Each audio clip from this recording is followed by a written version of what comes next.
Hello everyone, I hope you can hear me right now. So I'm just waiting for feedback on the group to make sure that my audio and video is working fine. So if everything is working fine, you should probably see building mobile game solvers on the screen and my name below that. I'm just waiting for some feedback in the group. If anyone tells me that everything is working fine, then I will go ahead with the talk.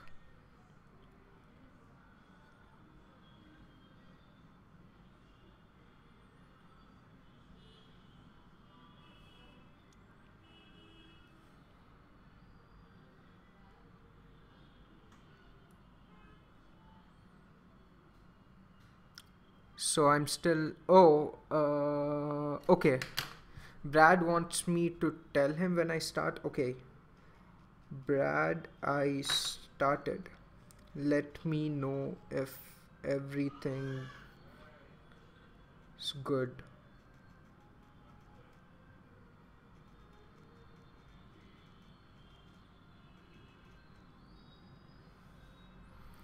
Okay, so I'll just be talking something, so one of you guys can give me feedback that the audio and video is fine.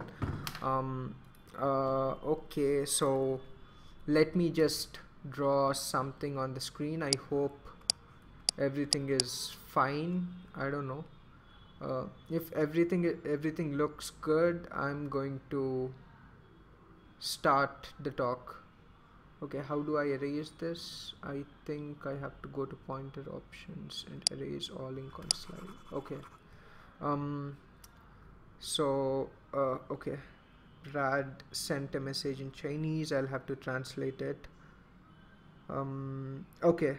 Began. Oh, great. So Brad told me that he can hear me clearly.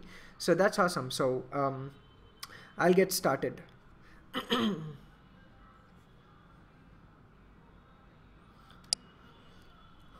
Okay, I'll just use my pointer here. Okay. So hello everyone, this is my talk. I'm Surya and this talk is for the PowPow robot group, and I'm going to talk about how we can build mobile game solvers, and at the same time I will be looking at your feedback on the group, and depending on your feedback maybe I can tweak around my talk. So if something is not clear, feel free to put that up on the WeChat group, and accordingly I'll change my talk. And preferably if you directly send the message in English, that's easier because I don't have to translate it. Right. So let's go right ahead. I actually wanted to show you some demos before getting started on the kind of things that we can build. But right now I don't think the videos would work well because this is a live session.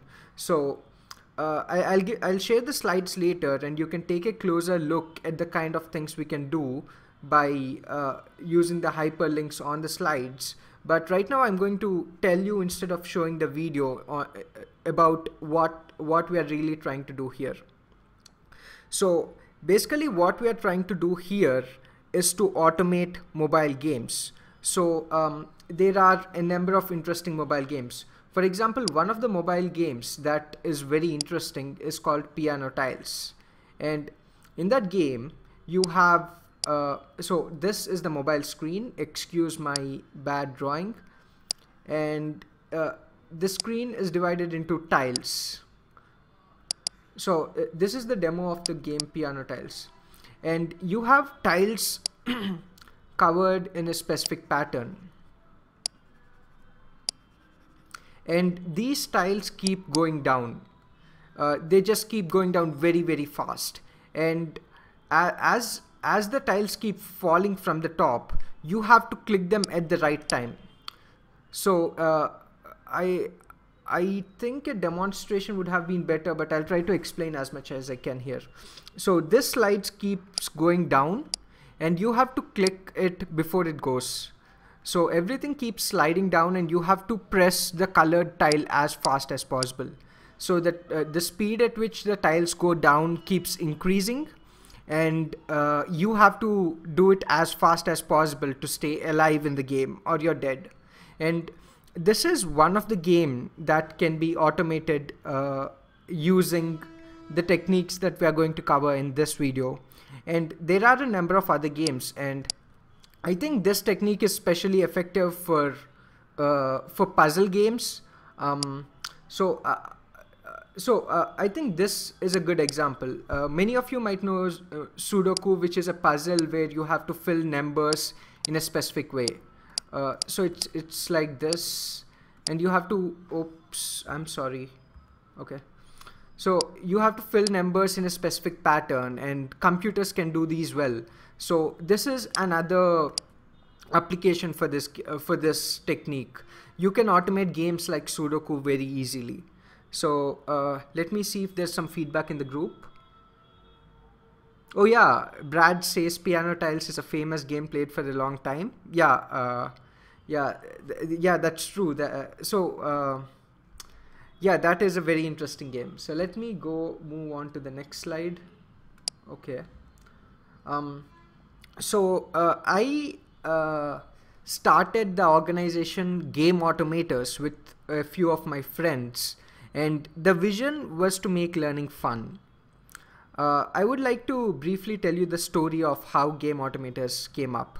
So after I graduated, I completed my undergraduate in India, and after I graduated, I just wanted to take some time and think about what I wanted to do next.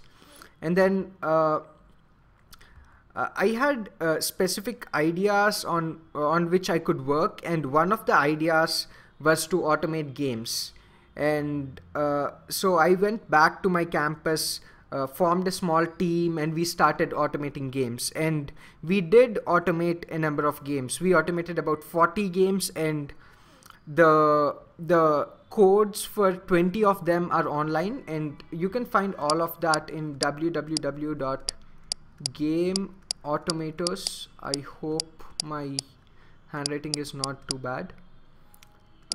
You can just go to this website and you'll find more details about that. Some of my friends said, well, if you are automating games and making high scores using a computer, you're killing all the fun. Is it really fun? For someone who would argue that way, I would say that it is really fun, and I would quote my experiences on how fun it was. So I started off in game automation by building a circuit that could solve the game Piano Tiles. So Brad posted the link of the website on the group. So thanks, Brad. So if anyone wants to check out the website, you can use that link. Okay, coming back. So we built a circuit to solve the game Piano Tiles, and the video is in the previous slides, and you can check it out later. So this video went viral. It got lots of views. I think right now it has about 300,000 views on YouTube. So it really went viral, and that is so much fun to see that so many people are looking at your work and appreciating your work was so much fun. So I think building mobile game solvers is really fun. And after I went back to my campus to build a team to solve more games, I mentored a number of people at my college, which is NIT Warangal. So people with no prior experience, people who had no idea what image processing was, who hadn't worked on any electronic circuits before, were able to solve games in a few days. So it was really exciting for them, and they started learning very quickly, and they started solving games. So I think this is a really good way to help people get started with concepts of electronics and image processing. So yeah, my video of Arduino playing piano tiles going viral is evidence that people are really excited to learn this stuff. So after this video got so many views, number of viewers wanted me to post a video tutorial of the same, and we did that. After posting the tutorial video for the same, it went even further viral. I think right now it has like 600,000 views. So this is cool stuff that people are really interested in. Okay, enough of the background, and let's go into how we can solve games. So yeah, Brad in the group says there are 300,000 views on Surya's YouTube channels. Yeah, there are a lot of views on my channel, and you should check it out. And I will post the link of my YouTube channel later after this talk. So there are mainly 3 approaches that we can use to solve games. I mean, these are the approaches we have explored. I am sure that there might be other more efficient approaches, but in this video I'm going to cover the approaches that we thought were easy to implement and very effective. So one approach is using image processing, one approach is using electronics, and another approach is using image processing and electronics. And each of this approach has its own advantages and its own disadvantages, and I'm going to talk about them a little later. So let's jump right into the approach 1. So approach 1 is using image processing. So this is the block diagram of how things go. So this is how it works. You connect the phone to your laptop using a USB. So let's say that this is a USB connection, and it connects to your Android or iPhone. So most of what we have done was for iPhones, and it connects to your laptop. So the first thing we need to automate the game is to see what's on the screen. So we use a library called ADB tool, and this library can be used to do a number of things. So there is a command in this library that you can use to get the screenshot of what's on the screen onto your laptop. So that is really cool. It's like having eyes, right? Just like how a human sees the screen, you could use this library to transfer the image of what's on the screen of the phone onto your laptop. And I'm going to show you commands on how to do this a little later in the talk. And yeah, okay, I just see Brad saying it's exciting. Wow, that's nice. Okay, so the first step is to send this screenshot onto the laptop, and then you have to process the image using some kind of software. We used MATLAB for most of the games here. And then you have to simulate the touch, but you don't have to physically click the screen. Again, you have a function inside ADB tool. It's something like touch at the position x, y for a time of 100 milliseconds. So that's how easy it is. You can just use this command to touch at a specific location on your screen. So that is very interesting. So one of the main disadvantages of this approach we found was that ADB tool was too slow. So it took about 0.5 seconds to transfer the screenshot from the phone onto the laptop. I'm sure there are more efficient ways, but we haven't explored it that much. But if you guys can suggest more efficient ways, that would be great.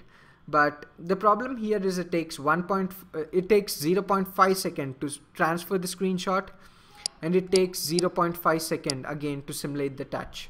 So if you want to play games which are time sensitive, where you have to react in like 50 milliseconds, it's too hard to do this.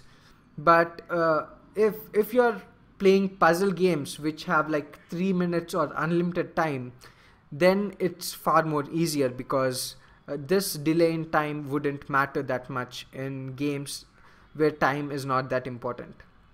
So let's go on to the next approach. Okay, so this is an example of the game that uses image processing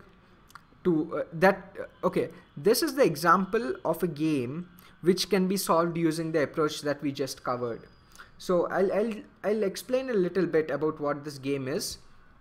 So initially you see this little sprite, this little person. He needs to navigate from pillar to pillar. So that is our goal.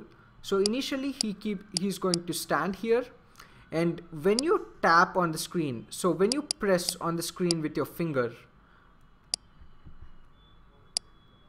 when you press on the screen, a stick keeps coming up and the stick keeps increasing in size. So if you press for 10 milliseconds, say 100 milliseconds, your stick is going to be this high if it's 10 milliseconds. If you press it, if it's 100 milliseconds, if you press the screen for 200 milliseconds, it's going to be 2 times as high, right? So the goal of this game is to press the screen for the correct amount of time, such that once the rod gets constructed, once it falls onto the next thing, onto the next pillar, it has to fall on the next pillar. So if you press this for too long, you're going to get a very big rod, and it's going to fall somewhere here, and you're gonna die.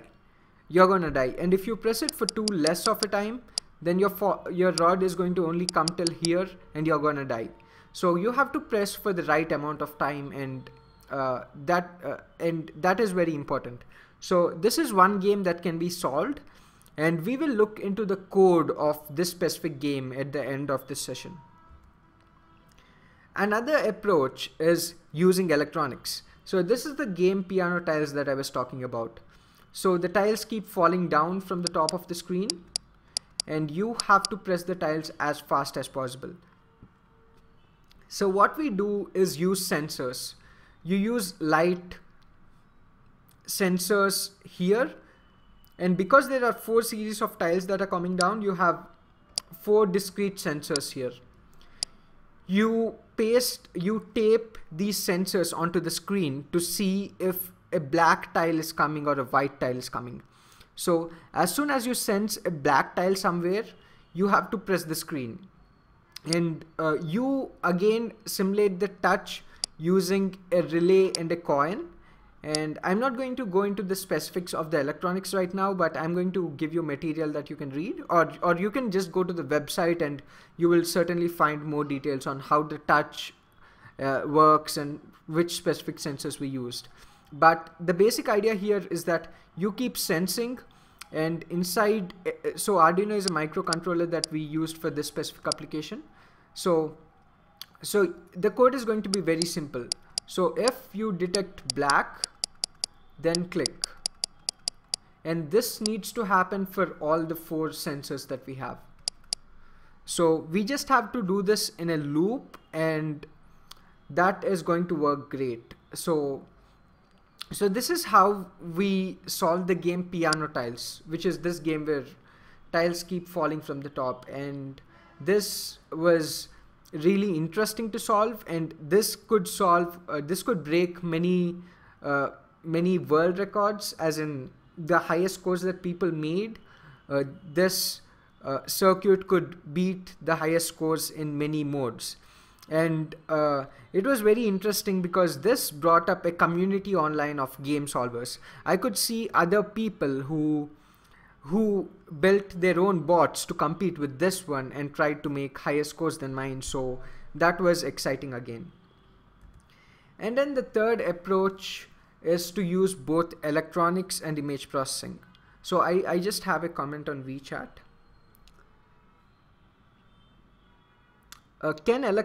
So Brad is asking me, can electronics method be real time enough? I saw your video before, it's so fast. Yes, I mean, the electronics works insanely fast. I don't know, I would guess that it's around 10 milliseconds. I might be wrong here, but that is just a rough estimate of how fast electronics can react. And we as humans take a lot of time to react, right? We have to move our finger up and down, and that takes a lot of time. So in this specific game, this circuit really outperforms humans. It's just too fast. So let me move on. So approach 3, using both image processing and electronics. So we are using this approach to get rid of the delay problem that we had in this step. So we had in approach 1, while using image processing, we had a huge delay, a 0.5 second delay. So this delay is largely because this library saves the screenshot in, it encodes the screenshot in .png format and saves it on the phone's hard drive. And then the file is sent to the laptop again through the USB. So I think that's probably why it takes so long. And this is really not an efficient method where you have to do things fast. So to get over that problem, we can use a webcam. So when you use a webcam, you wouldn't have the 0.5 second delay because it can stream at 30 frames per second onto your laptop. So this problem of delay during sending the screenshot from the phone to the laptop is solved. So because data can go in very fast. And then another problem you have was during the touch simulation, where you had a delay while using the ADB tool library. So instead of that, if you use the Arduino, the advantage is that it can react very fast in milliseconds. So this could be really helpful to solve games where you have to be as quick as possible. And one thing to observe here is the webcam needs to be placed in a way that it covers the whole screen, or maybe a little more. It has to see everything on the phone. And again, you have to use some kind of pre-processing algorithm because the data that goes into the webcam depends on the external lighting conditions and stuff. So the image processing gets slightly complicated, but if you want speed, I think you have to do this. And I think there are approaches where you can feed data faster into the laptop, but I was not able to find them. It will be great if you can suggest any of those methods. So this is the example of a game that you would want to solve using image processing in electronics. Now, I hope you know the game Flappy Bird. So this was a game that went viral, and I'm going to explain. So you have to keep tapping on the screen. So whenever you tap, that's a hand, I'm sorry for my bad drawing. So whenever you tap on the screen, the bird goes a little up. And if you're not doing anything, the bird goes down. So you have to keep tapping at a specific frequency, at a specific tap rate, maybe 10 taps per second, to make sure that it is going in a straight line. I think 10 taps per second is too fast. It would be around 3 taps per second maybe, to make sure that it goes in a straight line. And then you have obstacles that are coming up, and you have to tap the screen in the right way so that it can navigate without hitting the pillars. And so in this game, you have to react very fast. I think you have to tap every 200 milliseconds. That is a very rough guess. So you have to be very quick. And if you use ADB tool for transmitting and the screenshot alone, it takes 0.5 seconds. So the first approach doesn't work here, and this could be a good approach to use instead. Great. So I'm going to show you a demo of the first approach, where you use image processing to solve the game.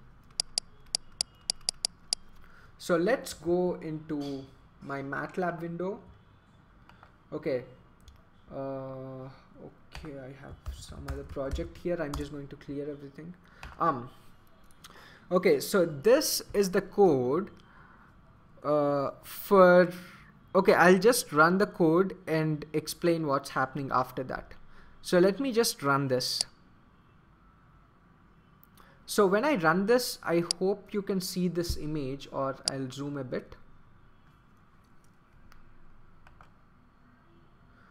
So this is the game. So this is the game's stick hero that I was talking about. So when this little, I guess this guy is the stick hero. When this guy is here, you have to type the right amount of time so that the stick goes just as long to fall onto the next pillar. So this is how the screen of your phone is going to be like. Okay, so I think I have a message in Chinese, so let me try to translate it. Okay, anyways, so getting back, now, so this was the input to the image. It was a screenshot of my phone, and if you see the output, okay, looks like I did not print the output here. Let me do that now. So display, I'm just going to display the output. So click the screen for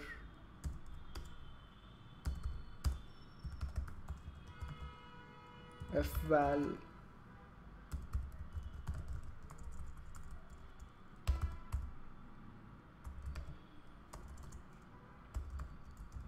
okay. So I'm just running the code again with displaying the output, and I'll just turn the warnings off. It's just because I'm using a big image and that doesn't fit on the screen. So warning off. Oops. Okay, so I hope this should work. Okay, let's run the code again. So now this is the input and this is the output. Click the screen for 469 milliseconds. So that's how precise your answer can be. And this data can be used to tap the screen for a specified amount of time, and then the stick would increase to the height that it should when the screen is tapped for 649 seconds, which might be till here, and then it's going to fall right onto the next pillar. So yeah, that is how this game works. Now I'll just go a little bit into the code and then explain how things are going here. So I hope the font size is big enough for you to see. Okay, so let me go ahead. So the first step that we're doing here is reading and displaying the image. So to read from the phone, you could actually use these two lines. So I just commented out these two lines because right now my Android device is not connected and I'm just using a default image that has already been saved on my laptop. So let me tell you what each of this step does. So this command is from the ADB tool library, and what it does is, what it does is it captures the screen and then saves it on to the SD card with this name. And then this command is going to pull that image and save it onto your working directory, and you will be able to see the image here. So once you run these two commands after connecting your phone, you should be able to see the image. Let me show you the image. So once you run those two commands, this image should be on your laptop screen, on your laptop hard drive. So right now I'm not doing that part, so I'll just comment these out. And once you have it on your hard drive, you can use this command. Okay, I have a comment, I'm just reading it. You can pull images directly from your Android phone using screen cap. Yeah, so yes, Brad, that is a good question. So Brad is asking me if this command is sufficient to pull the image directly from your Android phone. So it's not just this command, but a combination of this and this. So the first command only saves the image on your phone's hard drive, and the second command pulls the image from your phone's hard drive onto the laptop. So I hope that doubt is cleared. So I'm just reading the image into MATLAB here and displaying it. So I'm not going into much details here because I think many of you do know MATLAB. So let me run this section. I'm going to run these section by section and show you the output. Okay, so when I run this section, you can see that the image is red and we are just displaying it. Now let us go on to the next section. So, okay, now let me display the image again. So now how do we process this image? How do we know the distance between this pillar and this pillar? Now if we want to know the distance between this pillar and this pillar, we can just slide along and see where we find black pixels along a horizontal line. So let me just try to draw here. So when you have a screen and when you have pillar 1 and when you have pillar 2, a good way to find the distance is to just look along this line, along the horizontal line, and see where you have black pixels. So you're going to have black pixels only here and here.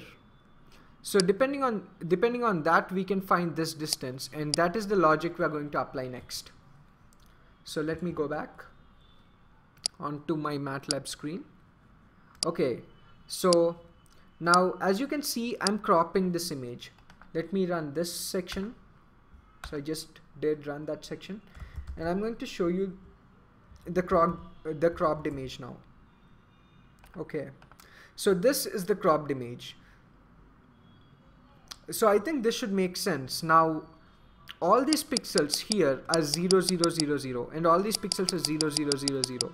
So only this part of the whole image can give us information to determine the distance between the two pillars. So once you get the image, I'm just splitting it into the 3 layers, R, G, and B. And in the next section, so let me just run the section first. I am thresholding and finding only the black pixels in that specific image. So I'll just show that to you. So I am show of black. You can see that only the pillars are in white color now and everything else is black. So now we are able to discriminate between the black pillars and the background by using this line of code. And then we are using region props, and I hope you know this function, but I'll just tell you what the function does in brief. So this function returns the statistics of all the connected images of your input. So for example, now if this is your input and you apply region props on this image, it returns all the statistics of the first connected image, which is all these white pixels, and it also returns the statistics of the second connected image, which is all these pixels. So these are all this is number 1 and this is number 2. So this is going to be returned and saved in stats. So next, so let me just show stats for you. Okay. Okay, so you have 2 fields in stats, and the first field corresponds to the first connected white pixel set, and the second field corresponds to the second white pixel set. And you can see that we have the bounding box values of each of these pixels. So you know where this is starting and where this is ending. You also know where this is starting and where this is ending. And we can use this information to find the distance between both the pillars, and that is what we do in the next step. So we're using that specific properties to find the location of, okay, I think y1 depicts the end of the first pillar, and so which is probably this, and y2 depicts the start of the next pillar, which is this. So we're going to use these two and subtract them to get the distance between them, which happens in the next section of this code. So you're going to subtract them to get the specific value of the distance. So let me run that. So yeah, now once you get the distance, we are going to use a linear function to determine how the fval changes. So fval is the amount of time you have to press the screen for.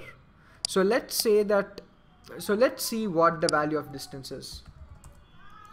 So now the distance is 479 pixels. So now we cannot directly press the screen for 479 milliseconds, because that might not be the logic that has been used in creating the game. So you have to use a kind of y equal to mx plus c function. So let me just write that here. And this is your distance, which in this case is 479 pixels. And we have to just tweak around with the values of m and c until everything works fine. So right now we could, so for basic games like this, you can just tweak around with the values until you get you find the right ones. And if you have more advanced games, then you can use machine learning to train your data on a linear model and find the values of m and c, and that would be a more professional and logical way of doing this. But for now, let's just stick to the trial and error.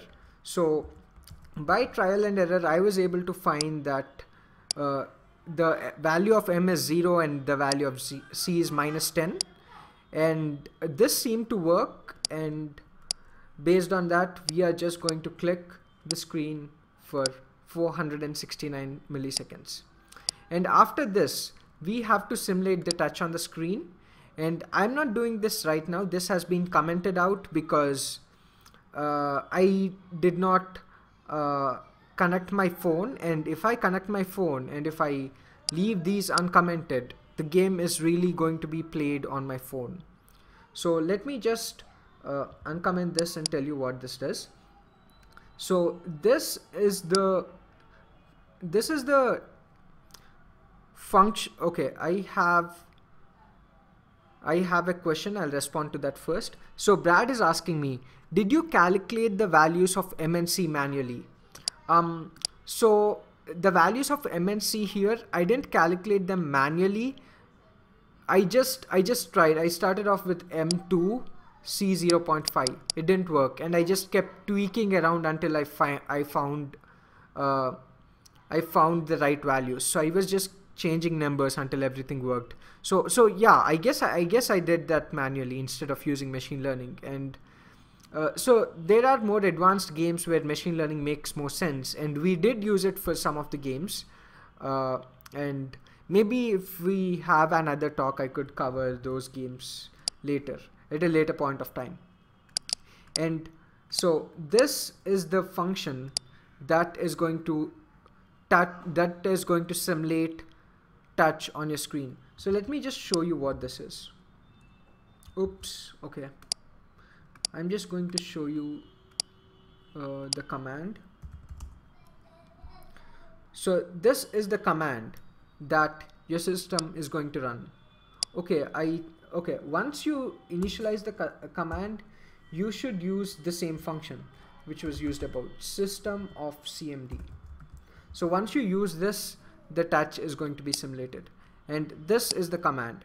So let me tell you what all these parameters in the command are. So this is actually not for a tap, but for a swipe. So you swipe from x1 y1 to x2 y2 in this much time.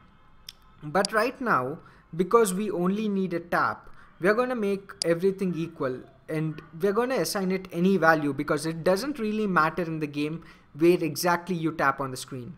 So we're just taking some values, and these values don't matter. And based on these values, these are just values that are on the screen. So you're just tapping the screen at, say, so if we have the image, where is the image? So this is the image.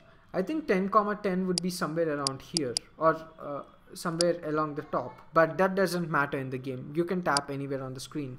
So these values really don't matter, and what really matters is this. So you just have to run this whole code in a loop to keep the game playing. And you might need a pause in between, a pause for 3 seconds, so that the simulation of the man going from here to here is completed. So you just have to run this code in a loop to get things done. So yeah, I think I would like to end the talk here. I think it has approximately been, I don't know, half an hour or 40 minutes. Yeah, or 20 minutes. I think it's been 40 minutes. Yeah. So yeah, I would like to end the talk here. I'll just wait for a while and see if you have any other questions, or else we can end the talk here.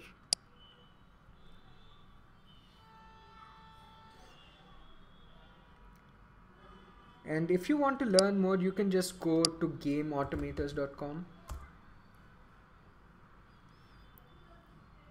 and you can either read the book or download the book, and we have covered specific concepts there. So I'm just going to show you the book here. So when you say read the book, you would get an online version, and when you say download the book, you're going to get a PDF version.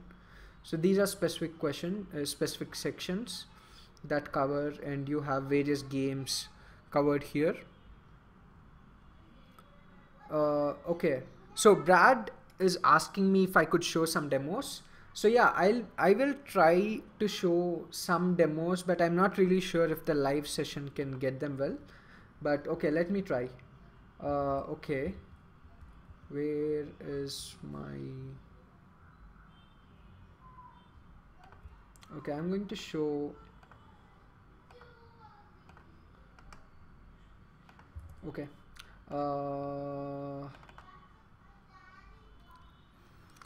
let me show you some demos.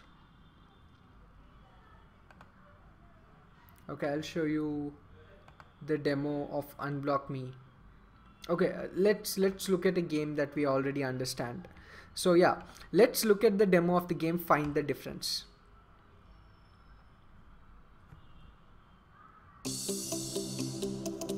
I'm not sure if you will be able to hear the sound well, but I don't think the sound matters. So yeah, Find the Difference is a game in which you have to look at the difference. You have to find the difference between these two images. So for example, maybe you have a shadow here and you don't have a shadow here. You have to click that.